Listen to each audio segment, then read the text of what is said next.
Welcome to the 6th video in the iPad Essentials series. We're going to go ahead and look at one of my favorite apps in this video, and this app is called Educreations. You may have heard of it before. It is an app that could pretty much be used in any classroom.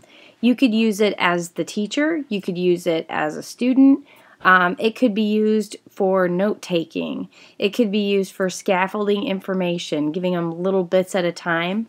I have seen it used as math centers for students to explain their work, any of the content areas.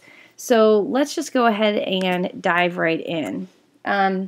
When you are using this app, one thing to keep in mind is that it is a subscription-based app, and so you will have to go ahead to their website, and it's just educreations.com, and you'll sign up for a user account. Once you've signed in for that user account, you will be able to store the creations that you make, and all of these videos that you're making can be saved later for use. Think about the student that may be absent for the day, or the student that needs a little bit extra refresher, or the whole class right before a test. A video may be beneficial for them. And as well as being able to make your own videos, you will also have the ability to access other users' videos. And Educreations is great about having the videos tagged as being, what content area they're for. You can even do a search for a specific topic that you're looking for. If I am teaching about biodiversity in the classroom, I can go ahead and hit type in those, and there's one result. This was created by another user of Educreation. So I would go ahead and preview the video, see if it hits the mark. Does it accomplish the goals I want to? And in that case, I may not even need to create my own video. So keep in mind the benefits of, just looking through and seeing some of the featured videos, some of the videos that are already created by others. A lot of times these videos can be used to jumpstart a lesson. They could be used to flip your classroom and ask your students to watch them outside a classroom to get ready for the day's lesson. And once you have your account and you're building your account, you even have the ability to create courses in Educreation where you can keep specific videos sorted for specific courses. I don't have any courses loaded, but this is all right here, just the web view of the Educreations app.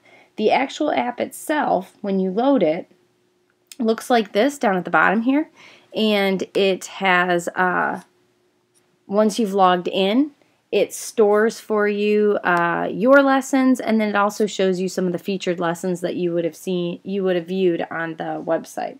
But if I go into the bottom of the app where it says My Lessons, you'll see these are some of the lessons that over time either I have created or my students have created. And it could be that I'm just recording my second period science class, the lesson, so that maybe in my fourth period science class we can play a snap of it, a little section of it. Or maybe we're looking at directions for completing an activity. Maybe it's a review, or it's a problem, or it's warm-up questions.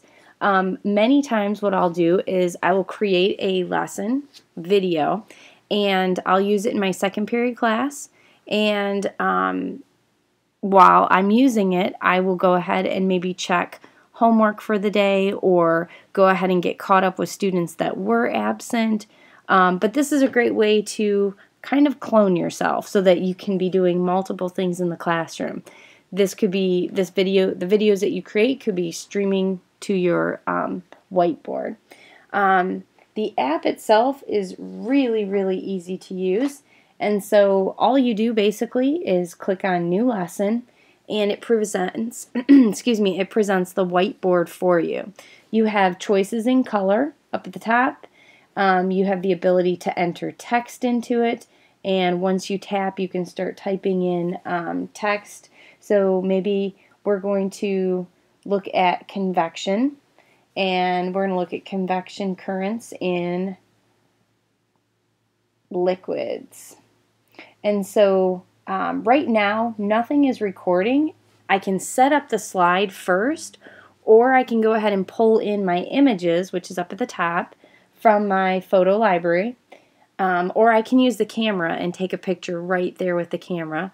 But I can pull my pictures in from a lab that I've done, and we'll go ahead and grab this one.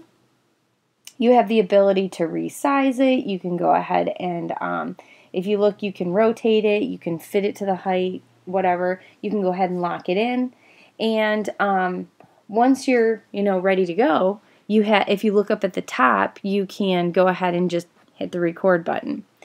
As soon as I hit the record button, a timer shows me just how long I've been working. And so we can go ahead and actually use the markers up here, and you can underline, you can highlight. As you're talking and explaining, you can change colors.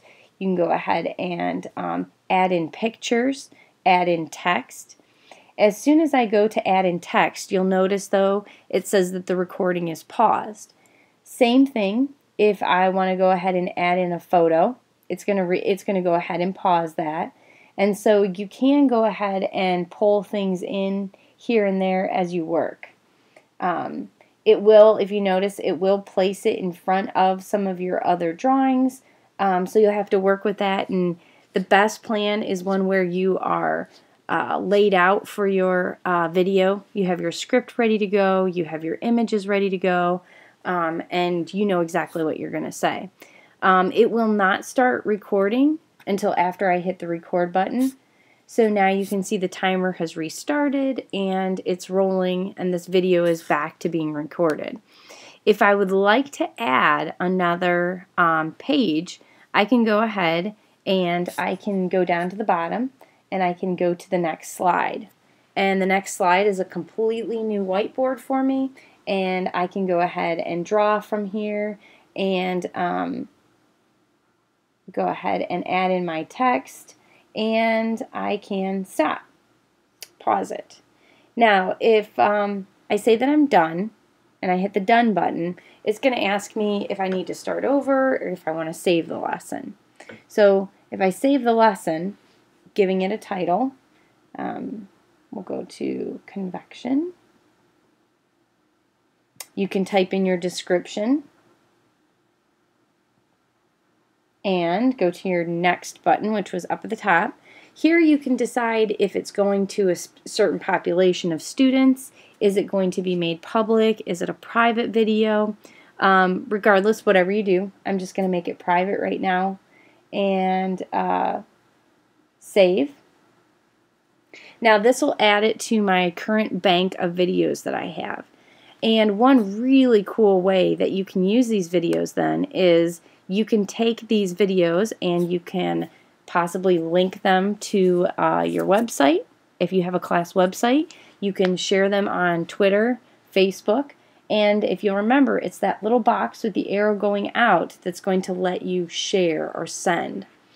You can always just email the link of the video to someone. So from there you can go ahead and send your email, and it'll go ahead and allow them to open up that video. If they have the app loaded to an iPad and they open up their email on an iPad, it'll open it up right in Educreations. If they do not have the app and they're opening it up on a web browser, it'll allow them, or on a computer, it'll allow them to open it up in a web browser. Again, you can post these videos to Twitter, Facebook. If you have, a class that you have a class account, your students could be making these videos. They can share them on Twitter, and in class you could always pull up your Twitter stream and open up each video and watch it as a whole class. Students are then responsible for understanding the content, explaining the content. You can have the students evaluating the videos for the content. So the exposure to your topic is over and over and over again. Keep in mind, you could do simple math equations here. You could look at grammar. You could look at, just so many applications the fact that it is a really simple, easy laid out app allows you to use it with very, very, low grade levels all the way up through high school. And one last piece of advice, and that is that when you are using the app with students, best practice is to model the use first. So showing them how to pre-write a script, what are you going to say, how to select their images ahead of time, giving them, the opportunity to practice it out loud once and then record. I've gotten my best student work has been student work that has been done with practice. And so the students are aware that they do better when they, run through it first before they start recording. And then after you've modeled it and after your students are ready to work with it, then you can go ahead and have a couple of fun ones that you make and then really dive into the content. So hopefully you have learned a little bit about Educreations in this video. Keep in mind, Educreations is just one of a variety of screen capturing tools. Another favorite of mine is called Explain Everything. It is a little more complicated. I believe it is a paid app as well. And then there is also Show Me app, which they all kind of do the same thing. It's just whatever you're most comfortable with and your interest is in. Hope you've learned a lot here.